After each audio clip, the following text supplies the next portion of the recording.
சமூக நீதித்துறை அமைச்சர் பேசுறீங்க. மாண்புமிகு பேரவைத் தலைவர் அவர்களே, நான் இந்த சமூக நீதித்துறையினுடைய அறிவிப்புகளை அறிவித்துவிட்டு மாண்புமிகு முதல்வர் அவர்களை சந்திப்பதற்கு காலையிலே நான் நேரம் கேட்டிருந்தேன்.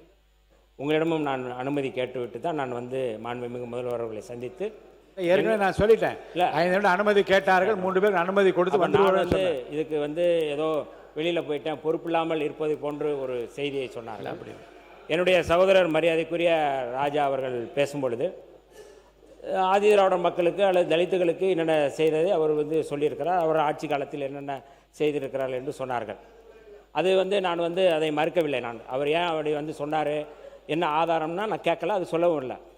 ஆனால் வெள்ளிக்கிழமை பேசும்பொழுது மாண்புமிகு முன்னாள் உயர்கல்வித்துறை அமைச்சர் அவர்களாக இருக்கட்டும் அல்லது அதிமுகவுடைய முன்னாள் உயர்கல்வித்துறை அமைச்சராக இருக்கட்டும், அவர்கள் பேசும்பொழுது தலித்தை நாங்கள் பொது தொகுதியிலே கோயம்புத்தூரில் நிறுத்தினோம் என்று அவர் சொன்னார். அதிமுகவுடைய முன்னாள் உயர்கல்வித்துறை அமைச்சர் பேசும்பொழுது நாங்கள் திருச்சியில் நிறுத்தினோம், தலித் எழில்மலையை நிறுத்தினோம் என்று அவர்கள் சொன்னார்கள். நான் இந்த அவையிலே கேட்க வேண்டிய கேள்வி என்பது, நீங்கள் இந்த நிறுத்துவது என்பது கோட்பாட்டு அடிப்படையில் பேசுகிறீர்களா அல்லது பச்சாதாபத்தின் அடிப்படையில பரிதாபத்தின் அடிப்படையில் இதை சொல்கிறீர்களா? நான் சொல்றேன், நான் சொல்றேன். தயவு செய்து இருங்க, இறங்குங்க, பேசுறேன். நிக்காதீங்க, உட்காருங்க. சார் அமைதியா பாருங்க, எல்லாருக்கும் உட்காருங்க. மாணவ உறுப்பினர் மாணவர் சி வி சண்முகம் உட்காருங்க. உட்காருங்க. நீங்க பேசுங்க, பேசி முடிக்கிட்டுங்க, பேசி முடிங்க. பேசுங்க. பச்சாதாபம் பரிதாபம் அடிப்படையில் தலித்துகளை ஆதிதிராவிடவர்களை நீங்க பார்ப்பதாகத்தான் நான் பார்க்கிறேன். ஒன்று. இரண்டாவது செய்தி நான் சொல்றேன், நான் சொல்லி முடிக்கிறேன். இரண்டாவது செய்தி சொல்றேன். இல்ல உண்மையாவே பேசி முடிக்கிட்டுங்க. அது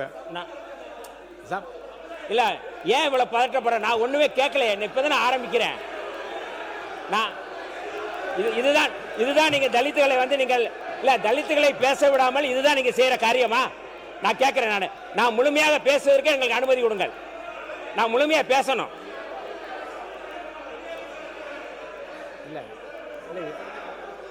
அவர் பேச விடுங்க. மாணவ அமைச்சர், சமூக அமைச்சர். இல்ல நான் முடிக்கல. இல்ல என்ன பேசி முடிக்கிட்டு கேளுங்கன்னு சொல்றேன். அவர் பேசி முடிக்க ஆரம்பிக்கிறேன். இந்த துறையை சார்ந்த மானிய கோரிக்கை இல்ல மற்ற அமைச்சர் எல்லாம் பேசி இந்த துறையை சார்ந்த அவரு பேசட்டும், என்னன்னு கேளுங்க. நீங்க மறுங்க. முழுமையா பேசி ஆரம்பிக்கவே இல்லை, முடிக்கிட்டோம். நான் உங்களுக்கு பேசுற அனுமதி கண்டிப்பா தரேன். உட்காரு. இல்ல நான் இப்பதான் நான் ஆரம்பிக்கிறேன். தயவு செய்து என்னுடைய குரலையும் இந்த அவையில இருக்கணும்னு நான் விரும்புறேன். நான் இதற்கு முன்பு நான் பேசிய பேச்சுக்கள் வேறு. இந்த துறை சார்பாக நான் பதில் சொல்ல வேண்டியது ஒட்டுமொத்த சமூகத்தினுடைய குறைகளை அல்லது கேள்விகளை நான் கேட்க வேண்டிய தேவை இருக்கு. அப்ப இது கோட்பாட்டு அடிப்படையில் இது எடுக்கப்படுகிறது என்றால் நான் கேட்பது, கடந்த முறை 4 சட்டமன்ற உறுப்பினர்கள் விடுதலை சிறுத்தைகள் சார்பாக போட்டியிட்டு வெற்றி பெற்று இதே அவையில் இருந்தோம். உண்மையாவே கோட்பாட்டு அடிப்படையில் செயல்படுகிறது என்றால் இன்றைக்கு 2 சட்டமன்ற உறுப்பினர்கள் தான் நாங்கள் இருக்கின்றோம். ஆனால் 2 சட்டமன்ற உறுப்பினர்கள் ஒருவருக்கு அமைச்சரவை கொடுத்து ஆட்சியிலும் பங்கு அதிகாரத்திலும் பங்கு என்பதுதான் கோட்பாடு. ஆனால் 4 சட்டமன்ற உறுப்பினர் இருந்தபோது கூட ஒரு அமைச்சரவை நீக்கவில்லை என்றால் ஆட்சியிலும் பங்கு அதிகாரத்திலும் பங்கு என்கிற கோட்பாடு, நீங்கள் கோட்பாட்டு அடிப்படையில் பேசவில்லை, நீங்கள் பச்சாதாபத்தின் அடிப்படையில் பேசுகிறீர்கள் என்கிற செய்தியை நான் சொல்ல விரும்புகின்றேன். இன்னும் ஒரு கூடுதலான செய்தி சொல்றேன். கொஞ்சம் இருங்க, நான் சொல்றேன். கொஞ்சம் இன்னும் முடிக்கலங்க, நான் முடிக்கல. கொஞ்சம் இருங்க, நான் முடிக்கிறேன். நீங்க எப்படி பாக்குறீங்க? கொஞ்சம் இருங்க அண்ணா, கொஞ்சம் இருங்க, நான் சொல்லி கொஞ்சம் மாண்புமிகு அண்ணா இருங்க, நான் கேட்கிறேன். நாங்க இன்னைக்கு அமைச்சரவைக்கு வந்த பிறகு ஒரு செய்தியை நான் சொல்றேன். நான் அமைச்சரவைக்கு வந்த பிறகு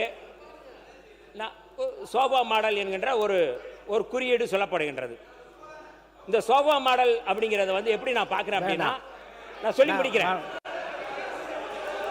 சொல்லி முடிக்கிறேங்க. ஏன் நீங்க சொன்னீங்கல்ல, நான் சொல்ல வேணாமா? நான் சொல்லிடுறேன், அதுல நீங்க திருத்தம் பண்ணுங்க. நான் சொல்றேன், நான் தயவு செய்து சொல்றேன். நான் தென் மாவட்டத்திலிருந்து வந்த சாதி கலவரத்திலிருந்து பாதிக்கப்பட்ட ஒருவன். நான் அந்த பாதிப்புகளிலிருந்து நான் சென்னைக்கு வந்திருக்கிறேன். எங்களுடைய தலைவர் எழுச்சி தமிழர் தொல்காப்பியன் திருமாவளவன் அவர்கள் இன்றைக்கு கூட அவர் ஒரு குழந்தையை அழைத்து வந்து பள்ளியில் விடுவதை போல என்னை வந்து சட்டப்பேரவையில் உங்கள் முன் விட்டு சென்றார். இன்றைக்கு கூட ஏன் இதை நான் சொல்கிறேன் என்றால், இன்றைக்கு கிராமங்களில் பார்த்தால் சாதி அணுகுமுறை எப்படி இருக்கிறது? கொஞ்சம் இருங்க அண்ணா, இருங்க, நான் சொல்லிடுறேன். சாதி அணுகுமுறை எப்படி இருக்கிறது? நான் பேச இல்ல, சுருக்கிறேன், கொஞ்சம் இருங்க, நான் சொல்லிடுறேன். நான் சொல்றேன். நான் அந்த சாதி அணுகுமுறை எப்படி இருக்கு என்றால், கிராமங்களில் வெள்ளை சட்டை போட்டு வந்தா நீங்க வந்து இவனுக்கு வந்த வாழ்வை பார் என்று சொல்வார்கள். புதிய கார் வாங்கிட்டு வந்தால் இவனுக்கு வந்த வாழ்வு என்று பார்ப்பார்கள். எங்கள் கிராமத்தில் எனக்கு ஏற்பட்ட அனுபவத்தில் நாங்கள் புதிய கட்டில் ஒன்று வைத்திருந்தோம். புதிய கட்டில்.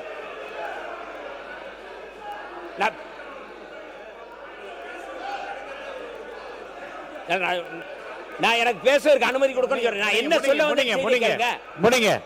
கோட்பாட்டு அடிப்படையில் நான் பேசுறேன். யாரும் நான் தனிப்பட்ட முறையில் பேசல. தயவு செய்து திமுக உறுப்பினர்கள், நான் வந்து கோட்பாட்டு அடிப்படையில் பேசல, தனிநபர் அடிப்படையில் பேசல. ஆனால் அவங்க தனிநபர் அடிப்படையில் பேசுறாங்க. நான் சொல்றேன், நான் பதில் சொல்றேன். அப்ப நீங்க எந்த அடிப்படையில் இதை பேசுறீங்க? நீங்க இல்ல வேற கருத்துக்களை இல்ல. ஆனா கொஞ்சம் முடிங்க, இதோட முடிங்க. நான் முடிக்கிறேன். உயர்கல்வித்துறை அமைச்சர் உட்காருங்க. உயர்கல்வித்துறை அமைச்சர் உட்காருங்க. நீங்க இல்ல உயர்கல்வி அமைச்சர் நீங்க உட்காருங்க. உயர்கல்வித்துறை அமைச்சர் உட்காருங்க. நீங்க உட்காருங்க. உயர்கல்வித்துறை அமைச்சர் உட்காருங்க. முடிங்க.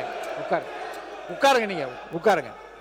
நான் பேசுவதற்கு எனக்கு அனுமதி கொடுங்க தயவு செய்து. நான் முடிக்கிறேன். இந்த சப்ஜெக்ட் முடிக்கிறேன்.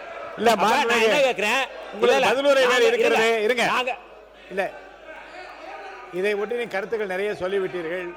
உங்களுக்கு பதிலுரை வேறு இருக்கிறது. இருங்க. இப்ப நீங்கள் பேசிய கருத்துக்களை ஒட்டி நீங்க பேச போறீங்களா? மாண்புமிகு நான் சொல்லி முடிச்சிடுறேன். நான் பேசி முடித்த பிறகு அவர்களுக்கு அனுமதி கொடுங்க. நான் பேசி முடிக்கிறேன், அவங்க பதில் சொல்ல. நான் சொல்றேன். நான் அதற்கான பதில மட்டும், நான் எந்த பின்னணியில் இதை சொல்றேன் மட்டும் நாங்க தயவு செய்து நீங்க புரிஞ்சுக்கணும். சுருக்கமா நான் சொல்றேன். அமைதி காக்க சொல்லுங்க. முடிங்க.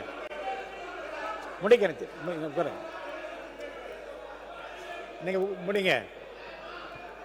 மாண்புமிகு சமூகத்துறை அமைச்சர் முடிங்க. மாண்புமிகு பேரவைத் தலைவர் அவர்களே, நான் இதை ஏன் சொல்கிறேன் என்றால், கிராமத்தில் வந்து சாதி பின்புலத்தில் அல்லது சாதி ஆதிக்கத்தில், பண்ணை ஆதிக்கத்தில் பல செயல்பாடுகள் இருக்கின்றன. நாங்கள் வந்து புதிய சட்டை போட்டால் இவன் என்ன சட்டை போடுறான், இவன் என்ன புதிய சட்டை போடுறான், வெள்ளை சட்டை போடுறான்னு சொல்லுவாங்க.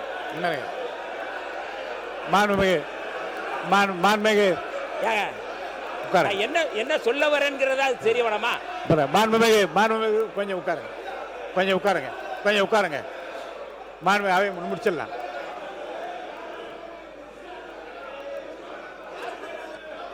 நான் பேசிய முடிக்கல. எனக்கு பேசுவதற்கு நீங்க